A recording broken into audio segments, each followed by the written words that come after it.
Փաշինյանի կառավարման 8 տարիներից 6-ում պատանի երկրապահների երթմնակալության արարողություն տեղի չի ունեցել։ Երկար տարիներ շարունակ մարտի 5-ը Հայաստանի ազգային հերոս սպարապետ Վազգեն Սարգսյանի ծննդյան օրը իր իսկ հիմնադրած երկրապահ կամավորականների միության շենքում նշանավորվում ու տոնվում էր եւս մեկ արարողությամբ՝ պատանի երկրապահ ակումբների սաների հանդիսավոր երթմնակալության արարողությամբ։ Գեղեցիկ հանդիսավորությամբ նշվում եւ մեծարվում էր ազգի ու պետության ինքնապաշտպանության համար պատրաստական մարտիկը, փոքր թե մեծ։ Եվ փոքրիկ մարտիկների երթմնակալության միջոցառումներն անց էին կացվում Եռաբլուր զինվորական պանթեոնում կամ Ծիծեռնակաբերդի բարձունքում, այդ երկու վայրերի իմաստային ու խորքային նշանակությունը ընդգծելով։ Իրականում տոնական օրը կրկնակի էր դառնում եւ տարեց տարի ավելի հղկում եւ մասշտաբային տպավորիչ էին դառնում միջոցառումները պատանի մարտիկների աճող քանակի ու մեծ հանդիսությամբ նշելու պատճառով։ Հատկապես գեներալ Մանվել Գրիգորյանի պաշտոնավարման վերջին 7-ից 8 տարիներին պատանի երկրապահների երթմնակալության արարողությանը մասնակցում էին տասնյակ հազարավոր պատանի եւ երիտասարդ երկրապահներ, որոնք այդ օրը հպարտությամբ կրում էին զինվորական համազգեստ, ոգևորվում էին իրենց հանդեպ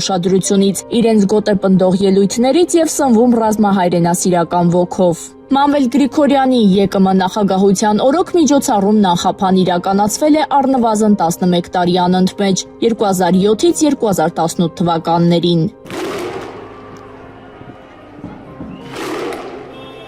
Թույլ մի տվեք, որպեսզի անվարողականությունը պատի ձեզ եւս արդար որոշում կայացրեք։ Դուք խաղում եք մեր ազգի պատվի հետ, դուք խաղում եք մեր ազգի ճակատագրի հետ։ Ուշքի եկեք։ Ես չեմ վարանում, չեմ վախենում ասել, այս հաղթանակը, որ մեր հանրապետությունում կրեցիք դուք, հայ ժողովուրդը, ավելի կարևոր էր, քան թե Արցախյան ազատամարտը։ Քաջնազանները գնացին, եկել է հզոր մարդկանց, ապրելու, արարելու,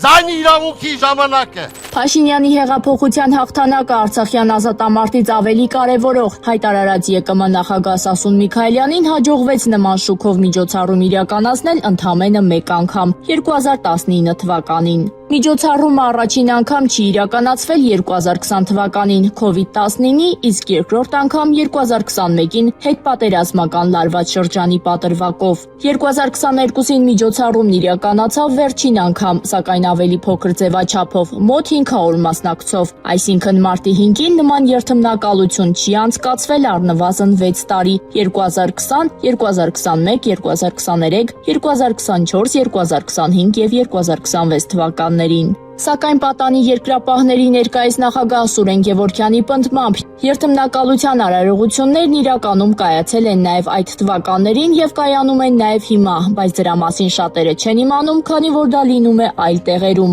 այլ ձևաչափով եւ առանց լուսաբանման։ Կարող եք ասել, թե ինչի համար վերջի 8 տարիներից 6-ի ընթացքում մարտի 5-ին չի անցկացվում պատանի երկրապահների երթմնակալության արարողությունը, որը որ ավանդույթ էր։ Խնդիրը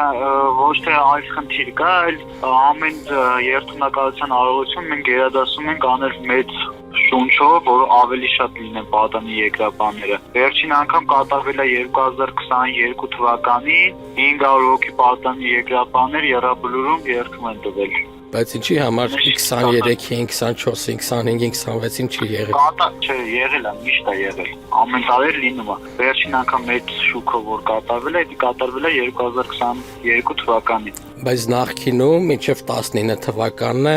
ամեն տարի եղել է նույն մեծ շուկով 12 տարի անընդհատ եղել է։ Հա, տեղյակ ենք։ Բայց ինչի՞ չի լինում առաջվա նման։ Հիմա դուք ունես հարց եք տալի, որ ձեր հարցին հստակ պատասխան չկա։ Որ ստեղ խնդիրը այն չի, թե ինչու չի լինում առաջվա նման, ստեղ խնդիրը այնա լինում է, թե չի լինում, այո լինում է։ Բայց դրա մասին ոչ մի նորություն, ոչ մի տեղեկատվություն գոյություն չունի։ Դե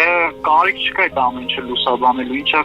կարիքա լուսաբանելու լուսաբանվում է։ Արարողությունը արվում է դրա համար, որ հանրությունը տեղյակ լինի, այլ արվում է դրա համար, որ պատանի երկրապահները իրենց երթումը տան։ Նախկինում ԵԿՄ բաժանմունքի պատանիների նախագահ եւ երիտասարդ երկրապահի ընդհանրական կառույցի փոխնախագահ Նարեկ Մակվեցյանը բազմիցս մասնակցել է միջոցառումներին եւ կարծում է, որ այսօրվա միջոցառումները նախկինի հետ անհամեմատելի են։ Դուք երկար տարիներ մասնակցել եք պատանի երկրապահների երթմնակալության արարողություններին։ Ինչպես են այդ արարողությունները իրականանում, որքան մասնակիցներ էին լինում։ Պատանի երկրապահների երթմնակալության արարողությանը միշտ պատրաստվել ենք մեծ շուկով Արցախի հերոս Մանվել Գրիգորյանի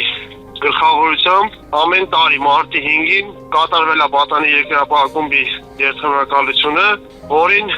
մասնակցությունը 16 թվականին, 17 թվականին արդեն հասել էր 8-ից 10,000-ի։ Վերջի անգամ միջոցառումը տեղի ունեցել 2022 թվականին, ունեցել է մոտ 500 մասնակից, ինչպես եք դա գնահատում եւ ընդհանրապես պատանի երկրապահի գործունեությունը ինչպես եք գնահատում այժմ։ Իհարկե շատ վատ եմ գնահատում, որովհետեւ 500 հոգի վերջի անգամ չգիտեմ, երկրապահի պատմության մեջ երբ է նման բան եղել։ Այդ շատ վատ է։ Իսկ երկարամյա ԵԿՄ-ական ազատամարտիկ Դավիթ Մկրյանը վստահ է, որ այս ամենի առիթն ու պատճառն այն է, որ Հայաստանում իշխանության գլուխ եկած Նիկոլ Փաշինյանը հակահայկական ղեկավար է եւ երկրապահը քանդում է։ Որովհետև Նիկոլ Փաշինյանը երկրապահից սկզբանե եկել է նա հակահայկական ղեկավար, ասենց ասեմ, մենակ պատանի երկրապահ չէ, երկրապահն էլ կարելի ասել արդեն քանդել են, բանակներ են քանդել, այսինքն այն ինչը որ մեզ հաղթանակներ էր ապահովել, այդ ամեն ինչը մերժելով եկավ։ Մերժեց այդ ամեն ինչը, եկավ ու սկսեց քանդել։ Բնականաբար Մանվել Գրիգորյանի նման հերոսին,